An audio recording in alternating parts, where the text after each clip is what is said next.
G Tamil news நேயர்களுக்கு வணக்கம். இந்த வீடியோவில் நம்ம பார்க்க போகிற படம் மயிலாட் சசிகுமாரோட நடிப்பில் வெளியாகிருக்கிற படம்.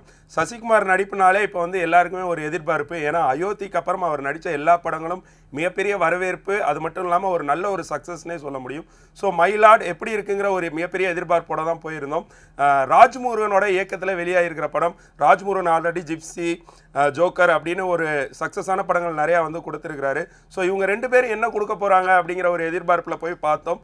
படத்தோட கதை என்னன்னு கேட்டிங்கன்னா, ஒன்லைன் ஸ்டோரி சொல்கிறேன். அதாவது சமீப காலங்களில் தமிழ்நாட்டில் நடக்கிற அதாவது கிட்னி திருட்டு, அது மட்டும் இல்லாமல் உடல் உறுப்புகளை வந்து எப்படி வந்து மக்கள்கிட்ட ஏமாற்றி எடுக்கிறாங்க, அது வந்து என்னெல்லாம் நடக்குது, அதனால் நடக்கக்கூடிய ஸ்மக்லிங் வந்து எந்த லெவலில் வந்து இருக்குது அப்படிங்கிறத வந்து தான் இந்த படம் வந்து சொல்லுதுன்னு சொல்லலாம். படத்தோட கதை, சசிகுமார் வந்துட்டு அதாவது வந்து தூத்துக்குடி சைடில் வந்து ஒரு ஊரில் வந்து அம்மா அப்பாலாம் இல்லாமல் ஒரு அனாதை ஆசிரமத்தில் வந்து வளர்றாரு. அங்கே தான் வந்து ஹீரோயின் சைத்ரா அவங்க வந்துட்டு என்னன்னு சொன்னீங்கன்னா, அவங்க அப்பாவோட அவங்க அங்கே இருக்கிறாங்க. அப்பா இறந்ததுக்கப்புறம் ஹீரோயினை வந்து சசிகுமாரை வந்து பார்த்துக்க சொல்லி கொடுத்துட்டு போயிடுறாரு. ஸோ வந்து ஹீரோயினை சசிகுமார் தான் பார்த்து அவரும் ஒரு ஆசிரமத்தில் விட்டு பார்த்துக்கு இருக்கிறாரு. அப்போ வந்து இவங்க ரெண்டு பேருக்குள்ளே ஒரு காதல் வருது. ரெண்டு பேரும் வந்து கல்யாணம் பண்ணிக்கிறாங்க. கல்யாணம் பண்ணதுக்கப்புறம் ஹீரோயினுக்கு வந்துட்டு ஒரு அவங்களோட உடம்புல வந்து ஒரு பாதிப்பு வருது. அதுக்காக ஆஸ்பத்திரிக்கு போகிறாங்க. அவருக்கு பணம் தேவைப்படுது. பணத்தை வந்து கடன் வாங்குறாரு. கடன் வாங்கினதுக்கப்புறம் அந்த கடன் வாங்கினவங்க வந்து சொல்கிறது மூலியமாக ஒரு ஆஸ்பத்திரியில் போய் ட்ரீட்மெண்ட் எடுக்கிறாங்க. ட்ரீட்மெண்ட் எடுக்கிற பக்கம் வந்து அவங்களுக்கு வந்து ஒரு அவங்களுக்கு வந்து ஒரு இது நடக்குது. என்னென்னா, அவங்களோட கிட்னியை வந்து எடுத்துடுறாங்க. அது வந்து இவங்களுக்கே தெரியாமல் எடுத்துடுறாங்க. ஸோ வந்து அதுக்கப்புறம் இவங்களை வந்துட்டு ஊரை விட்டு காலி பண்ணி போயிடுறாங்க. இதுக்கப்புறம்லாம் என்னெல்லாம் நடக்குது, அதுக்கப்புறம் என்னென்னலாம் சம்பவங்கள் நடக்குதுங்கிறது தான் ரொம்ப சுவாரஸ்யமாக ராஜ்முருகன் டைரக்டர் வந்து எடுத்திருக்காருன்னு சொல்ல முடியும். எல்லாருக்குமே ஒரு இது இருக்கும், இதுக்கு என்ன மயிலாடு அப்படின்னு வந்து நானும் உள்ளே போகிறப்ப மயிலாடு என்னடா படத்து பேர் அப்படின்னு தான் சொல்லி போனேன். ஆனால் வந்து சட்டத்து முன்னாடி எல்லாருமே சமம். சட்டத்தில் வந்து இது வந்து மிகப்பெரிய தப்பு அப்படிங்கிறத வந்து இந்த படத்தில் வந்து ப்ரூவ் பண்ணியிருக்காங்க.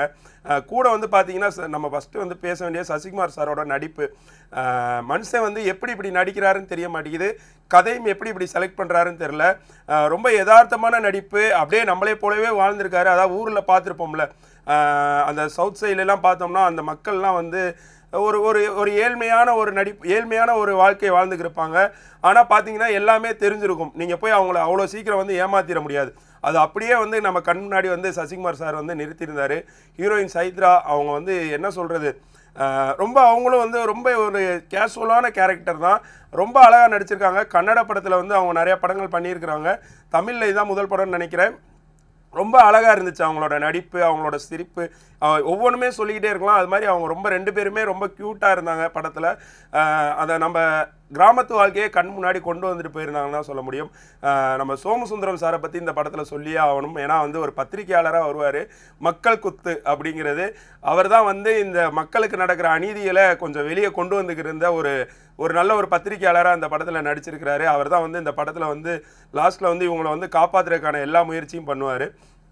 கூட வந்து இதில் வந்து அரசியலுக்கெல்லாம் வந்து உள்ளே வருவாங்க. அந்த சுஜாதா மோகன் அவங்க தான் வந்துட்டு அதாவது வந்து சென்ட்ரல் மினிஸ்டராக வந்து இந்த படத்தில் வந்து உள்ளே வந்திருப்பாங்க.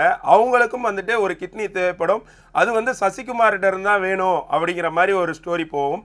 அங்கே என்ன நடக்குது, அதனால என்ன பிரச்சனைகள் வருது, அதுலேருந்து சசிகுமார் எப்படி தப்பிக்கிறாரு, கிட்னி கொடுத்தாரா அப்படிங்கிறதெல்லாம் தான் படத்தோட கிளைமேக்ஸ் வரைக்கும் போகும்.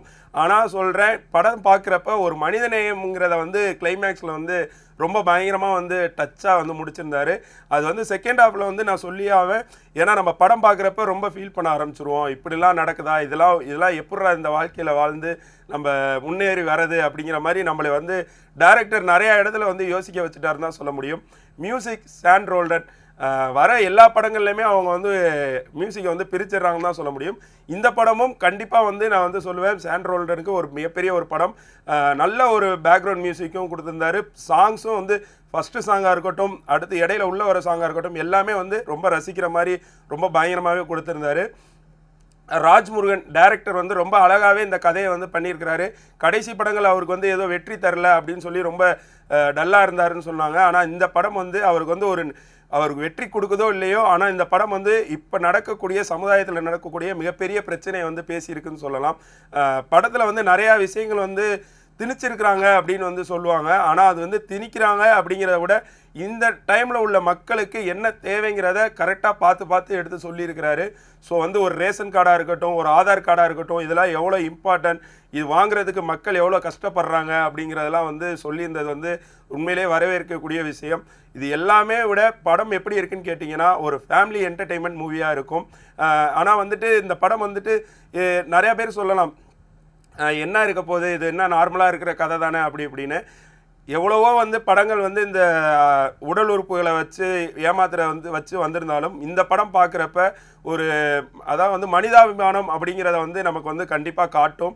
அதை இந்த படத்தை பார்க்குற எல்லாருக்குமே கண்டிப்பாக புரியும். ஸோ கண்டிப்பாக எல்லாருமே ஃபேமிலியோட போய் இந்த படத்தை பாருங்கள். ஃபேமிலி என்டர்டெயின்மெண்ட் மூவி தான் மயிலாட். இன்னைக்கு வந்து ரிலீஸ் ஆகிருக்கு. ஸோ எல்லோரும் தேட்டரில் போய் பாருங்கள். நன்றி.